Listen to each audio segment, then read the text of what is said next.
تعليق ينضم إلينا من القاهرة السيد عصام الشريف منسق عام الجبهة الحرة للتغيير السلمي.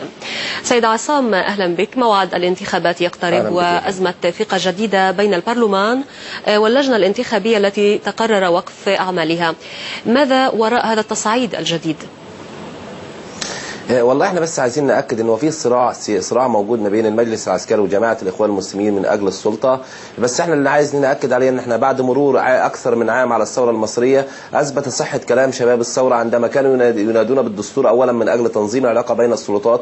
اصبح الان وافاق مؤخرا جماعه الاخوان المسلمين واكتشفوا ان البرلمان ليس له صلاحيات. نحن نادينا مرارا وتكرارا بان البرلمان بلا صلاحيات ونادينا بالدستور اولا، ولكن جماعه الاخوان المسلمين كان لها حسابات خاصة تغلب على الحسابات العامة. بالنسبة لموقف اللجنة على الانتخابات، أولا احنا كشباب الثورة سنرفض تأجيل انتخابات الرئاسة بأي شكل من الأشكال. هناك آليات كثيرة جدا سنستخدمها ضد تأجيل انتخابات الرئاسة. نريد أن نخرج من هذا النفق المظلم. نرى أن جماعة الإخوان المسلمين والمجلس العسكري أدخلوا البلاد في نفق مظلم، فننتظر انتخابات الرئاسة لعل وعسى أن تكون خروج من المأزق. ولكن من أهم ملامح المرحلة الانتقالية في مصر أن هناك غياب للشفافية، هناك ارتباك وارتجال، هناك صراع سياسي موجودة، صفقات تدار من خلف الستار بين جماعة الإخوان المسلمين والمجلس العسكري من أجل إجهاض الثورة المصرية ومن أجل ما يتناسب مع مصلحة الطرفين. طيب سيد عصام، حين تقول لجنة الانتخابات إنها ستعلق أعمالها حتى ترى ما سيفعله المجلس العسكري، ما الذي تعني بذلك وما الذي تنتظره تحديدا من المجلس العسكري؟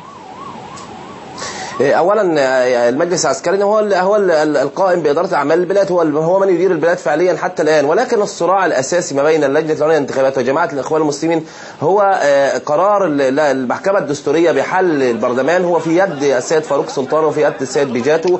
فجماعه الاخوان المسلمين تستبق بخطوه استباقيه بعمل صدام مع اللجنه العليا للانتخابات عشان عندما يصدر حكم حل البرلمان يكون هناك خصومه سياسيه قبل اصدار الحكم.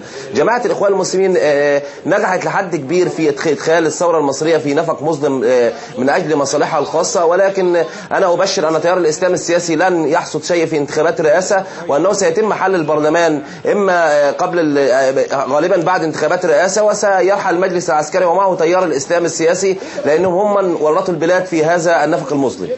طيب سيد عصام، لنعد إلى الانتخابات التي اقترب موعدها، ما هي حظوظ نجاحها في ظل التصعيد العنيف الذي شهده الشارع في الأيام الماضية؟